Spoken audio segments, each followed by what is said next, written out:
Hi, I'm Ben. And I'm Kylie, and this is the Devil's Advocate. On today's edition of the Devil's Advocate, we'll bring to you special sports interviews, history of Russell, and announcements. Our basketball team last year had a positive win percentage and placed second in the district. We'll now send you over to Marissa with the head basketball coach, Mr. Cooksey. I am Marissa, and I'm here with Mr. Cooksey. How are you guys? I'm good. How are you? I'm doing all right, thank you. We are going to ask you a couple questions. First is, how do you think the basketball season is going to go? You know, so far it's really, really early. We're just 2 weeks into the season. We've played 3 games. But if you look at where we came as far as starting off in the fall, we've showed a lot of consistent improvement. We're still trying to get a lot of our rotations down and get into our preparation. So there's a lot of improvement to be had, but at the same time, the kids have worked extremely hard. Yeah. The next question is, what games are you most prepared for? You want to prepare for each and every game. That's one thing we try to do with consistency. But our guys, it's no secret that to put ourselves in position to do what we want to achieve this year, we've got to have really good matchups with our district opponents.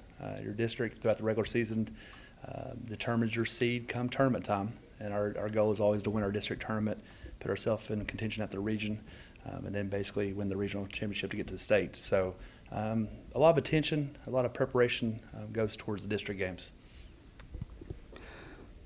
What are your short and long-term goals for the year? Short-term goals, we talk to our guys daily about just improving, being consistent. Everybody's going to have a day here and there where you're just not feeling it or you maybe struggle, but how can you become more consistent? How can you become a good teammate? Long-term goals obviously is, we want to reach our full potential. I think when you look at the beginning of a season to the end of the season as a coach, I've never really determined that based upon wins and losses. We look at the quality of opponents and how much improvement we've made, and I think our guys being fair to themselves, they have to give an honest evaluation of how much we've improved. And our guys understand it's a process. It doesn't happen overnight, and a lot of times coaches will refer to it as it's not a sprint, it's a marathon. How do you prepare for the games? There's a lot that goes into it. Throughout the years, the biggest thing that I've learned is I started off when I was relatively young. I'm getting older now, but you got to be fair to your group. What can they handle? Some teams are better at watching film. Some teams are better at basically doing a lot of board work. Sometimes it's more beneficial to worry about the things that you're doing in your own program as opposed to the opposition. The best teams that I've been around, they're able to kind of juggle that in small doses.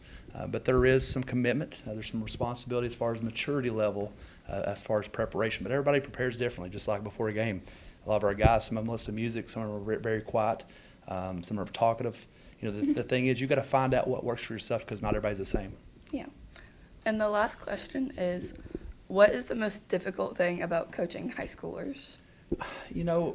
I've been doing it for over 20 years now, and a lot of times people say things have changed, and the game can change because, the way in which it's played, there's kind of a trickle effect down from like the NBA to the college game. So a lot of times you'll hear it's more of a 5-out or guard-oriented or shooting game. But at the same time, kids really haven't changed. The biggest thing is coming together, playing as one, having a common goal as far as what you're trying to achieve. That's the reason I enjoy coaching. It's from a competitive standpoint, but also teaching them some lifelong goals and things such as accountability and teamwork. And when you see groups mature before your eyes, when you've done as long as I am, that's why a lot of times I'm in this business. Thank you. All right, thank you very much. Appreciate you. Thanks, Marissa. Here's a fun fact. Did you know that our high school was founded in 1962, which was 62 years ago? Now we'll send you over to Miley in Kansas to tell you more about the history of Russell.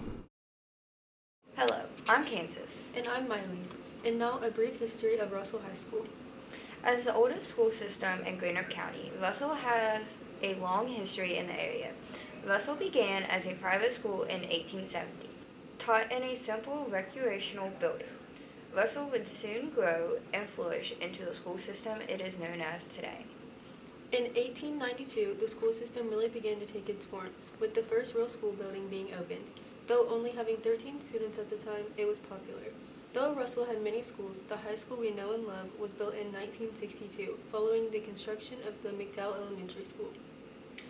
Throughout Russell's history, it has had 8 superintendents. Our current superintendent, Mr. Sean Horn, took the position in 2013. And now back to Kylie and Ben. Well, that was pretty interesting, wouldn't you say, Kylie? Definitely. I didn't know our schools runs all the way back to 1870. Now, before we leave you today, we have a special PSA from our Conservation Club. Hello, I'm here with the founder of Conservation Club, Miss Matney. We have a couple questions for you today. So the first question is, what is the purpose of Conservation Club? Well, we have a lot of goals in mind, but we can sum all of our goals and hopes and visions into one big purpose, which is to think global but act local. So making a big impact on a small scale in our little Russell community. Awesome. Okay, and our next question is, what made you come up with this club? I would love to take credit, but Madison Chapman, class of 2024, was actually our founding member and the powerhouse behind this operation. So she noticed issues in her community, and she wanted to leave Russell with something that would make a change. So she wanted to try to get students together to help combat those issues. Great. Okay. What are your future plans for Conservation Club? Well, we have a lot. We like to have big plans. So we've already raised enough money to put some benches and picnic tables outside so that we can have some outdoor learning spaces to get all of our students outside more. We are working on adding some art and mindfulness tips along a hiking trail. And then we'd love to see our school doing some more green initiatives and just hopefully reach out and get more involved in the community. Awesome. What were your beginning goals with this club? Well, we started out having meetings with about 2 or 3 people a week. So our first goal was recruitment because we needed help, lots of help for these big plans. So getting more than 3 people was a first goal, which we now have regularly. At least 20 to 25 members per week show up for our meetings, which is awesome. And then we also wanted to start with an easily accessible action. We wanted to make something happen each year. So the first thing we did was bring back recycling in the high school building. All right, my final question for you is, what are your end goals for this club? To save the planet. That was a joke. Big scale. No, we do want to, though. But the best way to do that, again, is with our motto of thinking globally but acting locally. So we want to make a big change, but we want to make an impact on our community and hope that that trickles down and affects other communities and then makes a big impact. Awesome, thank you. And now to Janelle for our weekly announcement.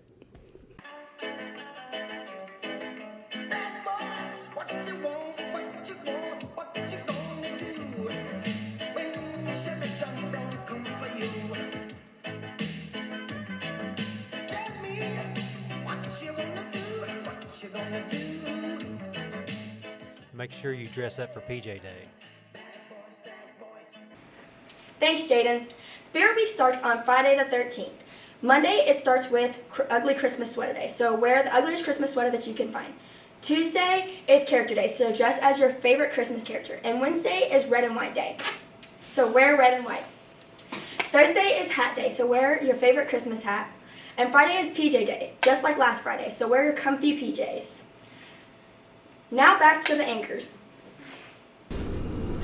Thanks, Janelle. That's all for today. Thanks for tuning in to The Devil's Advocate. And don't forget To end your day the red double way.